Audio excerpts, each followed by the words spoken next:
So if you want to buy a portable Bluetooth speaker but you don't want to spend much money and you're not too sure which one to buy, then here I've got 3 of the best for you to choose from, and they all cost around $50 at the moment.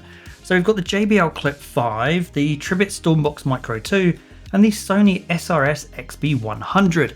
So we're going to look at all of the features, compare them against each other. Some of these have a mic, some of them don't, some have multi-points, some of them don't. And we're going to be doing sound tests between them as well, so that by the end of this video, you'll know which one of these are right for you. Let's get into it. So looking at the size and the weight and the design of these first. Size-wise, you've got the Tribit and the JBL, fairly similar from a design perspective. Tribit is squarer, JBL's a little bit taller, even if you discount that handle. And the Sony is more of a tower design, so it is significantly taller, but doesn't really take up any more space on your desk. And weight-wise, I wouldn't say there's a huge difference between all of these. There's only about 40 grams separating them all.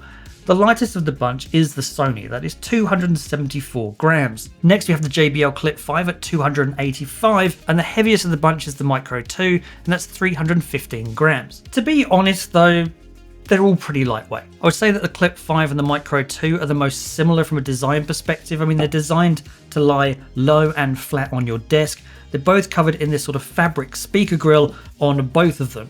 For the Clip 5, it goes all the way around, where you've got these rubberized strips at the bottom to help it stop moving around on your table. The Micro 2 also has a fabric mesh across the top of the grill, doesn't go all the way around, and then you've got these 4 feet at the bottom that help it to stop moving around on your table. The Sony does things slightly different here because it's a plastic grill rather than a fabric one that the other two have, and underneath you don't have any rubber strips, it's just kind of a bit of a rubberized finish to the base of the speaker. They all have a lanyard or a hook or a clip of some description. Clip 5 is the most obvious because it's got this big carabiner clip on the top. The Micro 2 has a rubberized strip at the back, which makes it really easy to put on things like the handles of a bike. And then you've got a lanyard on the Sony, which means it's nice and easy to go and hook on something. You could even go and replace this entire strap with something longer or shorter if you wanted to. The buttons on all of these speakers that control like the playing and the pausing and the volume and everything else are actually all the same, at least as far as the basics are concerned. So they've all got buttons for volume up and down, and then they've got one button for play, pause, skip forwards and skip backwards, all with that one central button. They've also all got power on and off and the Bluetooth pairing buttons. There is one button that the Clip 5 has that the other two doesn't, and that's this Auracast button on the side. I'll get to what that does later. All of these are IP67 rated, so they are dustproof and waterproof, so you don't have to worry about if you take them to the snow or take them down the beach. I would say if you get them near salt water, just make sure you wash them off when you're done. All 3 of these speakers also do stereo pairing, so you can pair them with another version of itself to get true left and right stereo. Bluetooth wise, they all have Bluetooth 5.3, however, whilst 2 of them have multi-point, 1 of them doesn't. So, can you guess which one it is? The one that doesn't have multi-point is the Sony. Surprisingly enough, the Sony doesn't have multi-point. The other 2 do. So if you're the type of person that wants to be connected to 2 devices at the same time, well, the Sony just can't do it. So whilst the Sony doesn't have multi-point, what it does actually have is pretty good battery life. You'll get 16 hours of battery life out of the Sony compared to 12 hours that you'll get from both the Clip 5 and the Micro 2. However, what the Sony is incredibly bad at is charging, because it will take 4.5 hours to charge this speaker up to full, which is insane. The other 2 take around 3 hours. 4.5 hours is just such a long time to charge a speaker this small. So that could be a deal breaker for you. Now the Clip 5 does have a trick up its sleeve, because whilst it does give you 12 hours of playtime, you can get an extra 3 hours of playtime if you enable playtime. The only problem with that is it does give you more battery life, but it absolutely kills the bass on this speaker. So I wouldn't recommend using it at all. You can hear what it sounds like when we do the sound test later. Talking of sound, if we look at the sound specs of these 3 speakers, you have got just a few millimeters separating the sizes of the drivers in each one. The JBL Clip 5 surprisingly has the smallest driver out of the 3 here. It's got a 44mm driver. The XB100 has a 46mm driver, and the Micro 2 has a 48mm driver. And the power driving all those speakers is a bit different as well. So the XB100 only has 2.5 watts driving it, it, 7 watts on the Clip 5, and 10 watts driving the Micro 2. And then as far as frequency goes, well, the Sony is definitely the lightest here, just supporting 100 Hz to 15 kHz, 95 to 20 kHz on the Clip 5, and 70 Hz to 20 kHz on the Micro 2. So at least on paper, it looks as though the Micro 2 is pretty much going to easily beat the other two, and the Sony is going to trail far behind. I will say it's a little bit of a cheat here. When you get to the sound test, that difference isn't as big as you think. Now, if you want a speaker that you can use to take calls, well, there are 2 of these speakers that have a mic and one of them that doesn't. So the JBL Clip 5 has no mic. So if you want to use it for calls, that's out. There are mics on both the XB100 and the Micro 2. So we're now going to do a mic test so you can hear how both of these sound. You'll now listen to a mic test of the mic on the Tribit Stormbox Micro 2. So you can hear how clear I am if I'm going to take a call. Now I'm about a foot away from the speaker. If I move further back, so if I move back here, I'm probably 1.5 meters or so away from the speaker. So you can hear how well the speaker is picking up my voice if I happen to be slightly further away. So you'll now listen to a mic test of the Sony SRS XB100 so you can hear what it sounds like. If you had to take a call on this, obviously I'm quite close to the mic, so my voice should be quite clear. Now if I move further back, so again I'm probably about 1.5 meters or so away from the speaker, so you can hear how well the mic on that speaker is picking up my voice, even if I am a little further away. So I would say after doing that mic test that the XB100 is easily the better of the mics out of these two. So if taking a calls on your speaker is a priority, then the XB100 is definitely leading the pack from the other two. And now we're getting to mobile app support, because we are actually getting to the stage now where mobile app support is starting to be introduced to the smaller speakers when historically you got nothing. And I think this is where the XB100 starts to show its age. It does have app support, but only in so much that you can use the Sony Music Center app and it tells you how much battery you've got. Like, you can't control the speaker at all. So I'm not really counting that as app support.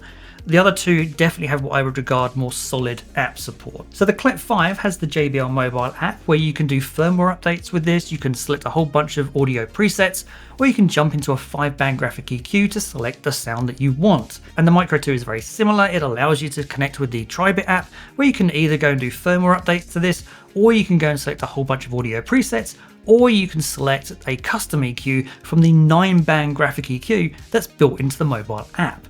So you've definitely got more customization in the sound profile on this speaker than you have on the other two. There are a couple of extra things that 2 of these speakers have that might push it over the edge as being your preferred speaker. The JBL Clip 5 has Auracast, so that button on the side there allows you to pair it with any other Auracast compatible thing.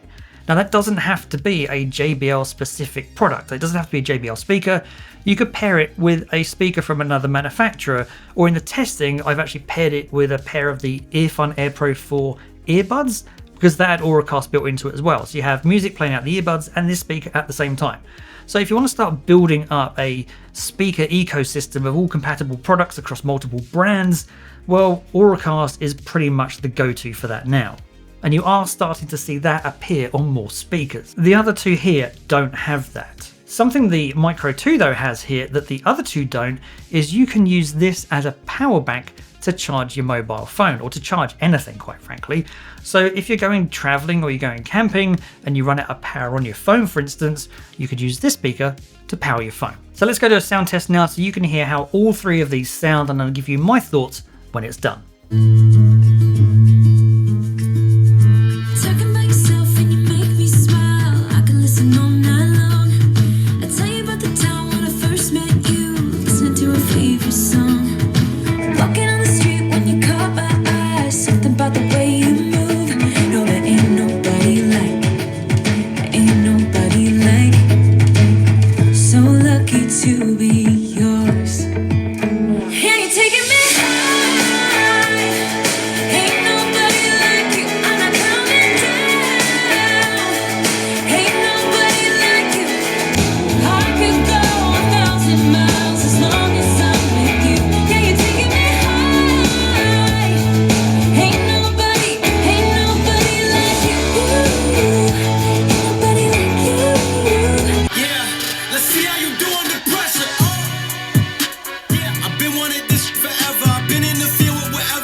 send you back to your ex, but good luck with that, this is big as it gets.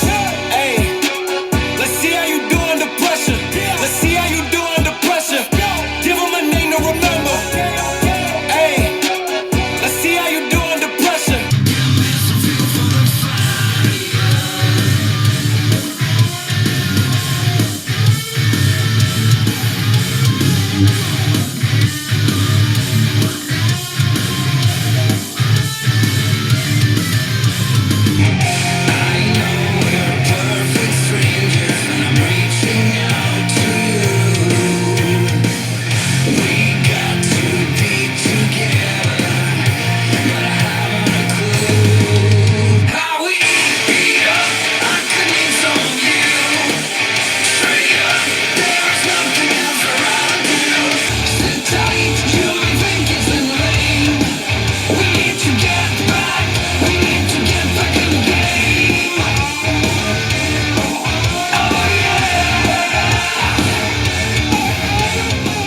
So looking at the Sony first, and I have to say, I thought it went pretty loud considering that on paper it looks pretty lightweight. However, for something so small, there's a surprising amount of bass in here. Way more than I was expecting. However, despite that, I thought vocals and instruments in this speaker were nice and well balanced. They weren't drowned out by that bass. It's certainly a speaker that at low volumes I could pleasantly listen to. However, it is the smallest and the quietest out of these three speakers, so I would say it's a speaker that's best suited to personal listening rather than trying to power the audio or the music for an entire group. Looking at the Clip 5 and the Micro 2, I would say it's a lot harder to pick a winner. They both went pretty loud, and I wouldn't say that the Micro 2 sounded like 50% louder than the Clip 5. They both went about the same from a loudness perspective. And looking at the out-of-the-box sound, I'd say that the Clip 5 had more of a bass emphasis, so it's pushing those lower notes, and the Micro 2 is pushing more the vocal frequencies